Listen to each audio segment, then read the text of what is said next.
जब से बिहार में बहुजन समाज पार्टी ने घोषित किया है कि बहुजन समाज पार्टी किसी भी पार्टी से बिहार के विधानसभा चुनाव में गठबंधन नहीं करेगी, सबकी नींद वहां उड़ी हुई है। बिहार की राजनीति फिक्स नहीं हो पाई है सिर्फ मायावती जी के इस एक निर्णय से। इसका असर क्या होगा बिहार की राजनीति में? मायावती जी क्या आगे जाके कुछ इस विषय पे फिर से चिंतन कर सकती हैं समझौते को लेकर? मायावती अकेले रहती हैं तो क्या स्थिति रहती है बिहार में? समझौते में जाती हैं तो क्या स्थिति रहेगी? इन सब विषयों पर इस वीडियो में विश्लेषण करते हैं। जय भीम साथियों, बहुजन न्यूज पे आपका स्वागत है।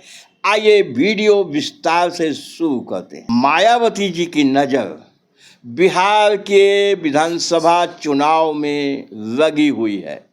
मायावती जी का उद्देश्य इस बार यह है कि किसी तरह से बिहार में कितनी भी मेहनत करनी पड़े, इतने विधायक जीत लिए जाएं, जिसके चलते बिहार की असेंबली हंग हो जाए। न तो वहाँ एनडीए को बहुमत मिले और न ही महागठबंधन को बहुमत मिले और सारा खेल बहुजन समाज पार्टी के पास आ जाए। 20-25 एमएलए अगर बहुजन समाज पार्टी बिहार में जीत जाती है तो बिहार का सारा खेल गड़बड़ हो जाएगा। 243 की विधानसभा है। पिछली विधानसभा को अगर हम देखें, जो परिणाम आए थे, वहां बीएसपी ने समझौता किया था। मायावती जी का समझौता जो था उसमें बीएसपी, उपेंद्र कुशवाहा जो इस समय एनडीए में मिनिस्टर हैं बिहार में, एआईएमआईएम ओवैसी जी की पार्टी, सुहलदेव भारतीय समाज पार्टी, इसके राष्ट्रीय अध्यक्ष ओम प्रकाश राजभर उत्तर प्रदेश में मंत्री हैं। तो इन चारों पार्टियों का गठबंधन था। परिणाम एआईएमआईएम के पक्ष में गया। 5 सीटें उन्होंने जीता। उपेंद्र कुशवाहा जी भी जीते। बसपा को सफलता बहुत कम मिली, 1 सीट जीत पाई। लेकिन लगभग 14-15 स्थानों पर बहुजन समाज पार्टी बहुत मजबूत दिखाई दी। बाद में मायावती जी को पछतावा हुआ कि जिनसे हमने समझौता किया था उनको हमारा वोट तो मिल गया, लेकिन इन पार्टियों का वोट हमारी तरफ शिफ्ट नहीं हुआ। उससे सबक लेके इस बार मायावती जी ने बिहार के अंदर समझौता न करने का निर्णय लिया है। बिहार में 243 की 243 सीटें बहुजन समाज पार्टी लड़ने जा रही है। तैयारी चल रही है और कहा तो यह जा रहा है कि अब वहाँ कोई समझौता बीएसपी नहीं करने वाली है, क्योंकि अपने बलबूते सभी विधानसभाओं की वो समीक्षा कर रही है। उनके national coordinator engineer Ramji Gautam भरपूर समय वहाँ दे रहे हैं, छोटी छोटी बैठकों में भी समय दे रहे हैं। और बीएसपी के chief national coordinator Akash Anand 26 जून को बिहार जा रहे हैं। छत्रपति साहू जी महाराज के नाम से उनकी जयंती मनाई जा रही है बीएसपी द्वारा।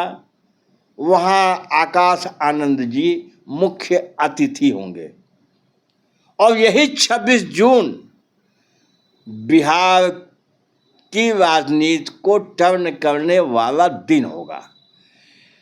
एक तरह से बहुजन समाज पार्टी 26 जून को अपने चुनावी कैंपेन का ऐलान करेगी, शुरुआत करेगी।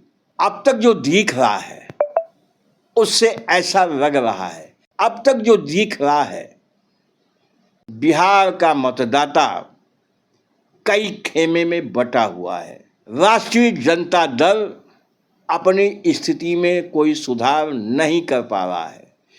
कांग्रेस अपनी ताकत बढ़ाना चाहती है, लेकिन ऐसा लगता है कि बिहार में कांग्रेस बिना पानी के तैरना चाहती है, तो बात बन नहीं रही है। वहीं एनडीए में घमासान चल रहा है। चिराग पासवान अपनी डफली बजा रहे हैं, अपनी राग आलाप रहे हैं अलग से। नीतीश कुमार चिंतित हैं, क्या स्थिति हो, कितनी सीटें मिले। और यही हाल जीतन राम मांझी जी का है, वो सीटों के लिए भी परेशान है कि देखें कितनी सीटें मिलती हैं। तो रब्बो रबाब यह है कि एनडीए हो या महागठबंधन हो, इसकी स्थिति बिहार में बहुत अच्छी नहीं दिख रही है। आपस में चूंकि इनका तनाव है, इससे जनता में अच्छी इमेज नहीं बन रही है। एक और प्रशांत किशोर जी बहुत मेहनत कर रहे हैं। तो प्रशांत किशोर जी की मेहनत ऐसा नहीं है कि बिहार में कोई चमत्कार कर देगी, क्योंकि वहाँ से जो रपट आ रही है, उनकी भीड़ जुटाई जाती है पैसे खर्च करके, लेकिन उनके पास ना कोई उद्देश्य है, ना कोई मोटो है। यह चुनाव उनका पहला चुनाव होगा, बहुत अच्छी नहीं होने वाली है। और प्रशांत किशोर वहाँ वोट कटवा के रूप में ही रहेंगे, दिखेंगे। और इसका सीधा सीधा नुकसान एनडीए और महागठबंधन दोनों को मिलने वाला है। ऐसी स्थिति में बहुजन समाज पार्टी को खुश होना चाहिए, क्योंकि बहुजन समाज पार्टी के जो टिकट बांटने का तरीका है, वो जो बैलेंस करते हैं सीटों में, जातियों के आधार पर जो टिकट देते हैं, जिसकी जितनी हिस्सेदारी उतनी भागीदारी देते हैं, तो यह बहुजन समाज के लिए प्लस पॉइंट है। बिहार में यह दिख रहा है इस बार। और मायावती जी अभी निकलेंगी तो बिहार की तस्वीर भी दूसरी होगी, ऐसा लग रहा है। इस विषय पे आप क्या सोचते हैं साथियों, हमें कमेंट करके बताइएगा। आप भी बता सकते हैं कि बिहार में क्या हो सकता है, कमेंट करिए। हमारे चैनल पे मेहमान हैं, पहली बार आए हैं, बहुजन न्यूज़ को सब्सक्राइब अवश्य कर दीजिए, बेल आइकन की बटन भी दबा दीजिए, जिससे हमारे चैनल बहुजन न्यूज़ की खबर आपको सबसे पहले मिलती रहे।